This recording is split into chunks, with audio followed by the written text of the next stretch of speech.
Growing up in a small town with folks who believed in hard work over anything fancy, I was your typical girl next door, Margie.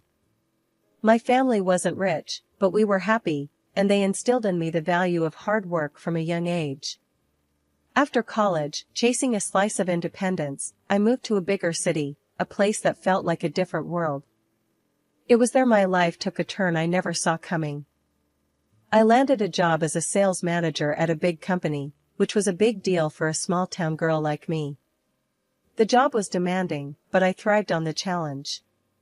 Unlike my peers, who were all about hitting the clubs after work, I was more likely to be found curled up with a book or working overtime. That was until David walked into my life. David was everything I didn't know I was looking for. He was charming, with a smile that could light up the darkest rooms, and a sense of humor that could make anyone laugh. We met through work, and what started as casual coffee breaks turned into long dinners, and before I knew it, I was head over heels. I can't believe how lucky I am, I remember telling him one evening as we walked along the river, the city lights reflecting like stars in the water. Believe it, Margie. You're the best thing that's happened to me, he said, his hand finding mine. It wasn't long before we got married. It was a simple ceremony, nothing too fancy, just how we liked it. Our daughter, Lily, came into our lives not long after, and suddenly, our little family felt complete. Life was good. David and I found joy in the simple things. We'd take Lily out on weekends with our mobile home, exploring the outskirts of the city, or sometimes just walking in the park, letting her chase the pigeons while we walked hand in hand. But it wasn't all play. Balancing work and family life was tough. After Lily was born, I switched to working half days to be there for her more. David was supportive, always saying, "Do what you need to, babe. We'll make it work." And we did. We were a team, tackling household chores together, making meals, and taking care of Lily. David's parents were a big help too. They adored Lily and were always there when we needed a hand. "You two are doing great," David's mom would often say. "It's not easy, but you're making it look like it is." It felt like we had everything figured out. But life has a way of throwing curveballs when you least expect it. One evening, as we were cleaning up after dinner, David mentioned working late more often. "The project's picking up steam. Gonna need to put in extra hours," he said, almost apologetically. I understood, or at least I tried to. "We'll manage. Just don't work yourself too hard," I replied, trying to keep the worry out of my voice. The shift was gradual, like the slow buildup of clouds before a storm, unnoticed until the downpour is upon you. David's late nights became more frequent, and the warmth that used to fill our home started to cool. I tried to shrug it off, telling myself it was just the stress of his job. But deep down, I knew something was off. Lily started asking more about her dad. "Why isn't Daddy home for dinner?" Her innocent questions were like punches to my gut. I did my best to soothe her. "Daddy's got to work, sweetie. He'll be home soon." But the soon stretched longer and longer. One day, I got held up at work, something I couldn't avoid. I called David, hoping he could pick up Lily from school. His reaction was like a slap across my face. "What do you mean you're stuck? Can't you see I'm swamped? Handle your own mess," he snapped over the phone, before hanging up. Tears stung my eyes, not just from his words, but from the shock of hearing him talk to me like that. I'd never seen this side of him. Panicking, I called his mom. "Hey, it's me. I'm in a bind. Can you grab Lily from school?" I asked, trying to keep my voice steady. "Of course, dear." "Is everything all right with David?" she replied, concern evident in her voice. "Yeah, just work stuff." "Thanks, I owe you one," I managed, feeling a mix of relief and embarrassment. As days turned into weeks, David's detachment grew. He wasn't just absent physically, but emotionally too. Our home felt like a house with no life in it. I tried talking to him, reaching out, trying to bridge the gap that kept widening between us. "David, we need to talk. Whatever this is, it's not working. Lily misses you, I miss you, I said one night, mustering all the courage I had. He barely looked at me, his eyes glued to his phone. What do you want from me, Margie? I'm here, aren't I? Just tired, that's all. He muttered, his tone dismissive. But that's just it, you're here but not really. You don't talk to me. What's going on? I pressed, desperate for any crumb of affection or concern. Nothing's going on. Drop it, he snapped, standing up to leave the room. His indifference was a bitter pill to swallow. I lay awake that night, listening to the silence of our home, a stark contrast to the laughter and love that used to fill it. The change in David wasn't just hurting me, it was affecting Lily too. She became quieter, her bright spark dimming with each day her father pushed us away. It wasn't just the emotional distance, David stopped helping around the house altogether. Tasks we used to share now fell squarely on my shoulders. I felt like a single parent. Why doesn't Daddy play with me anymore? Lily's voice broke through my thoughts one evening as I washed the dishes.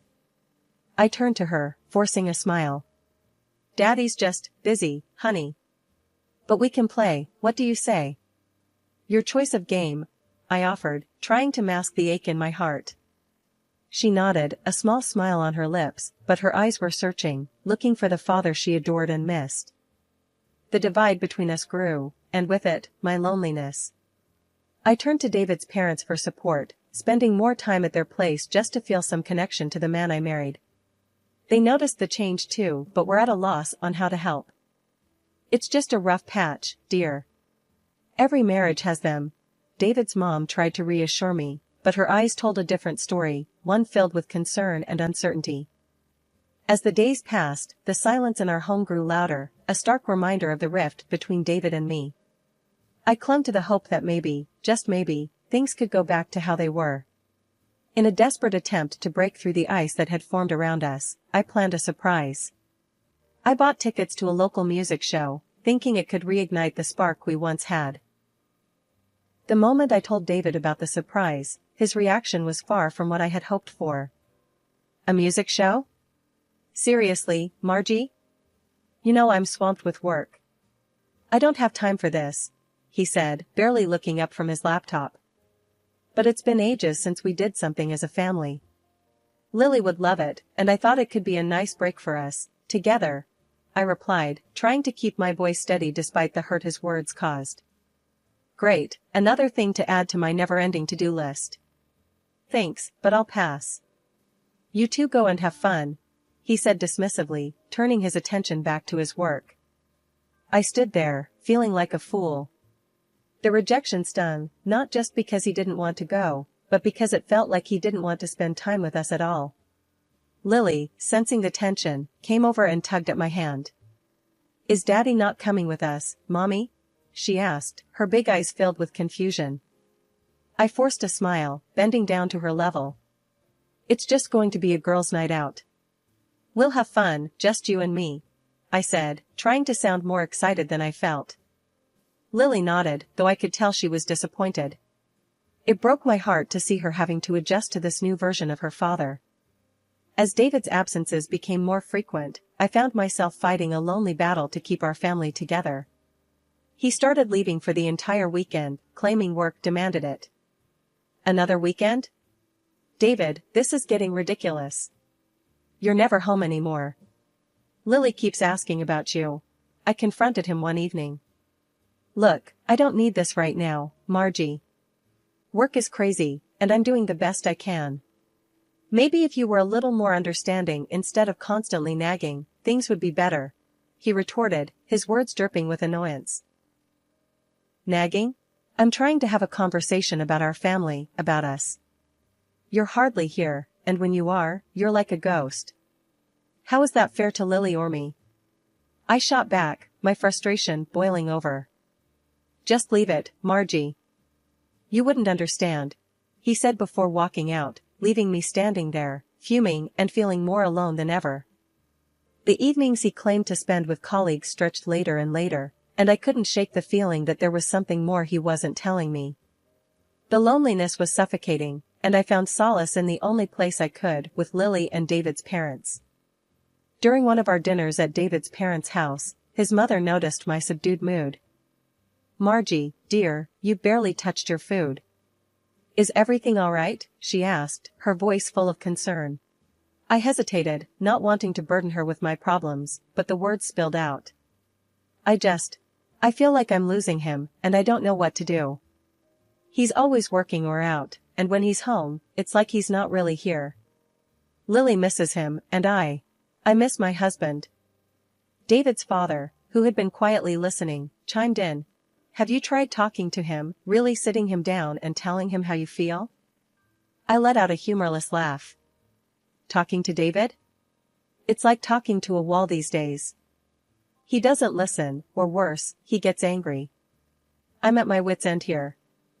David's increasing late nights and vague excuses pushed me to a decision I never thought I'd make. Hiring a private investigator felt like crossing an invisible line, but the need to understand his actions overshadowed my reservations.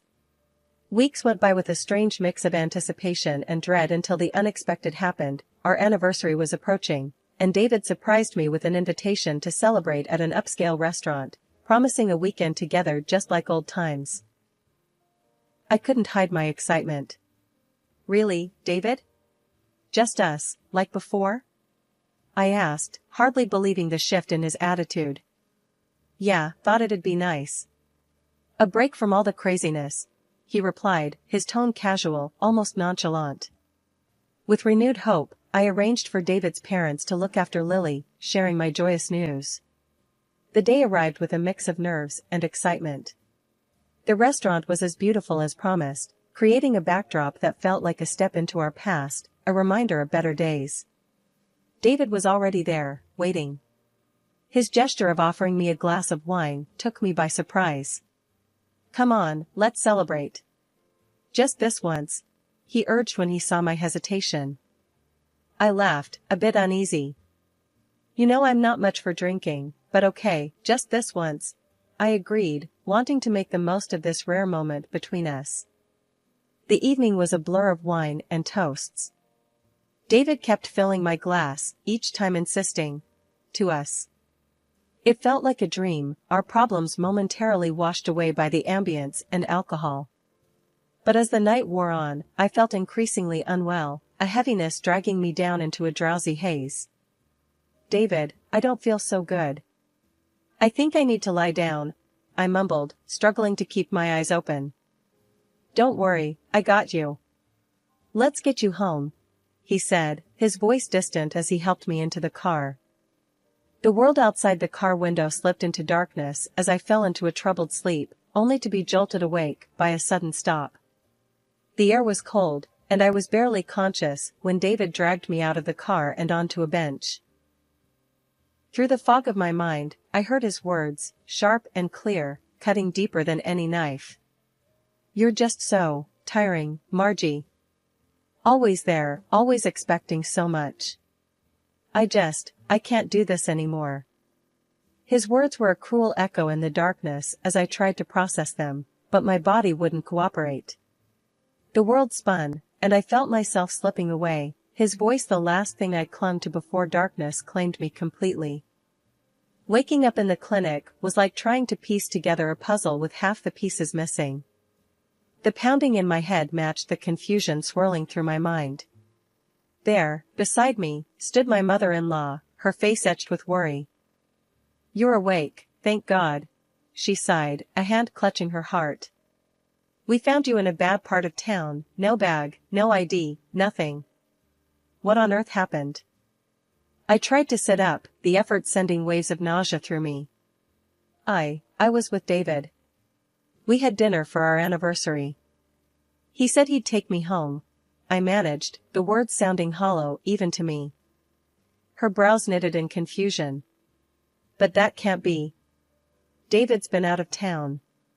He called yesterday to check on Lily. Said he was sorry he couldn't be here." That didn't make any sense. My head spun not just from the pain but from the stark disbelief. "But he was there, we had dinner, I trailed off, the reality sinking in. My own husband's actions were a mystery, his alibi a lie. The worry in her eyes deepened. Let's get you home. We can sort this out later. How's Lily? That was the first coherent thought I had. My daughter, my little girl, was she okay?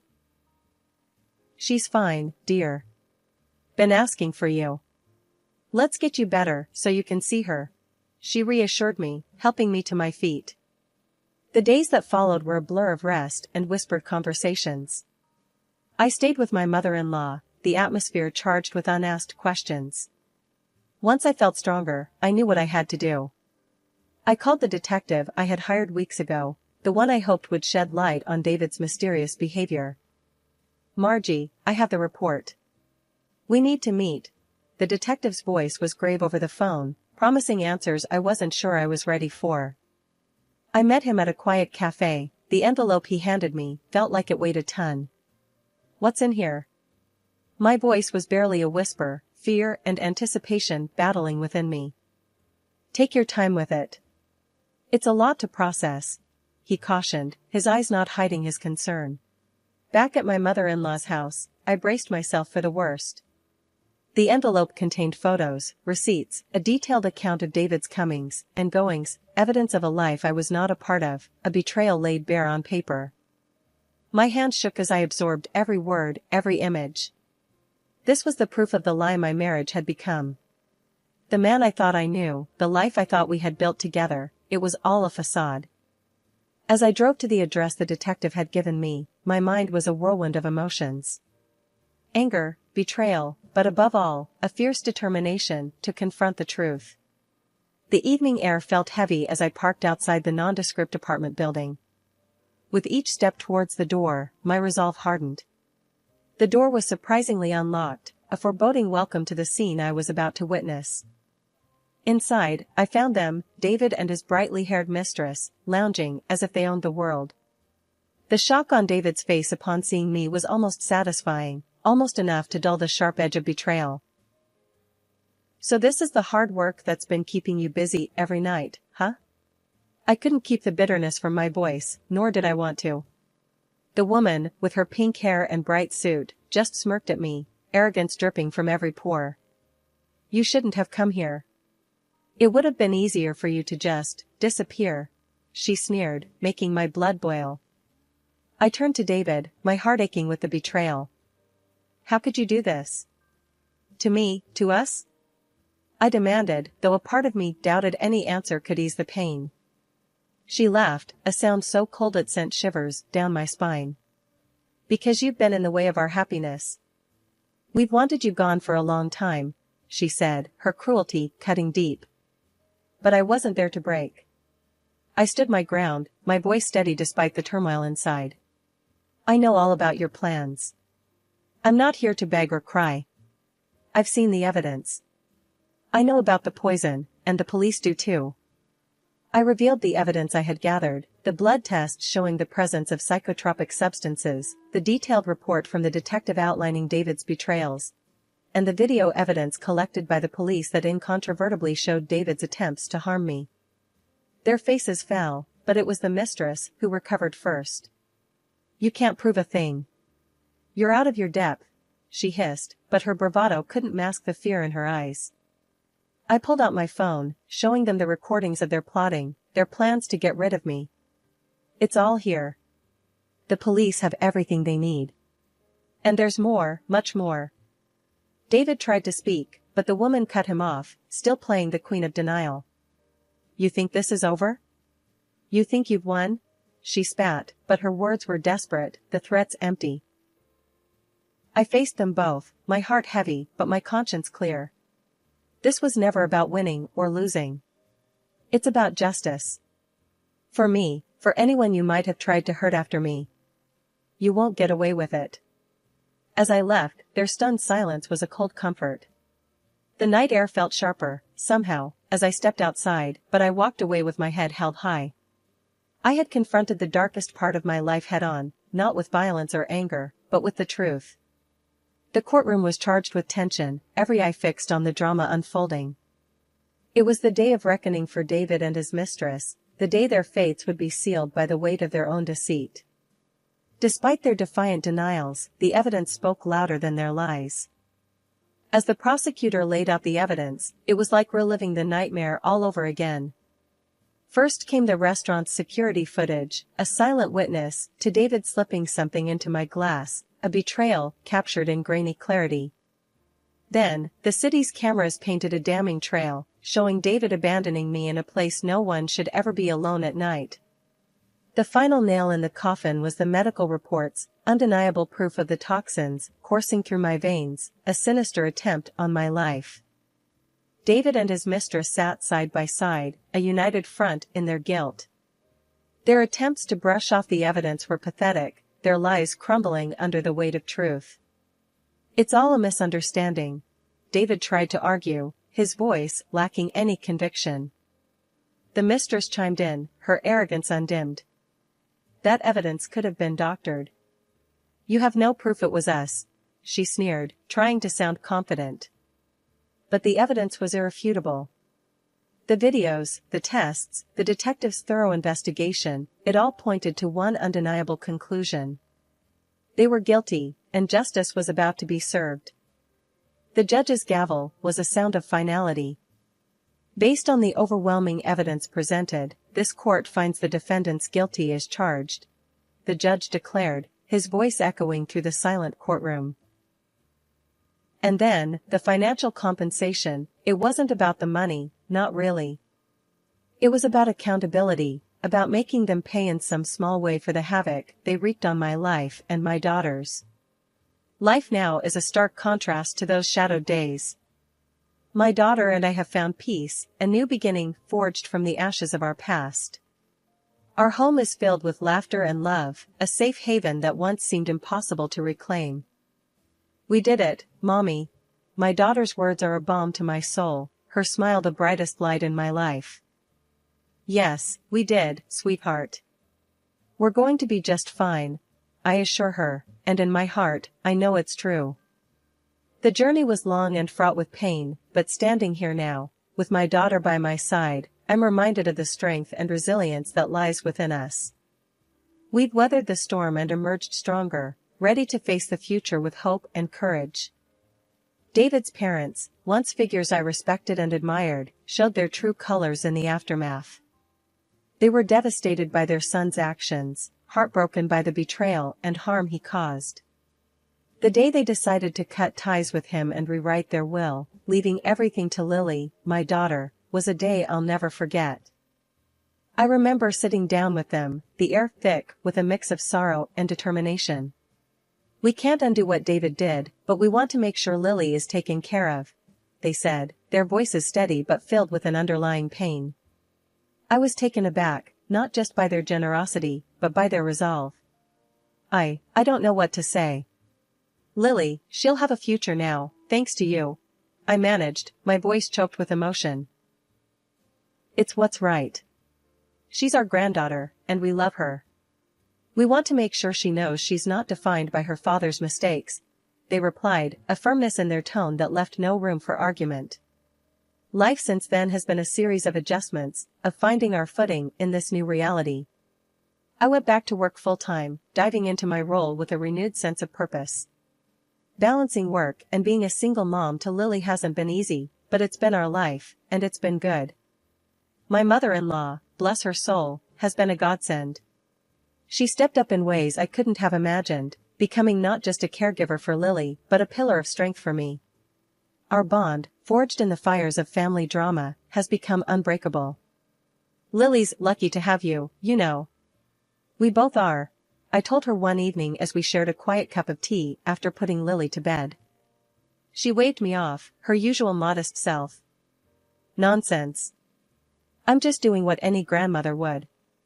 Besides, seeing you two happy is all the thanks I need." Our conversations, once filled with the pain and confusion of David's betrayal, now revolve around plans for the future, Lily's latest achievements, and the simple joys of our day-to-day lives. We laugh more, worry less, and cherish the peace that has settled over our home. Lily, growing more each day into a bright and curious young girl, is the light of our lives. She knows she is loved, cherished, and supported, not just by me, but by the extended family that rallied around her. "Mommy, when I grow up, I want to be strong like you," Lily said to me one night, her words filling my heart with warmth. "You already are, my love. You're the strongest person I know," I replied, tucking her in, a sense of contentment settling over me.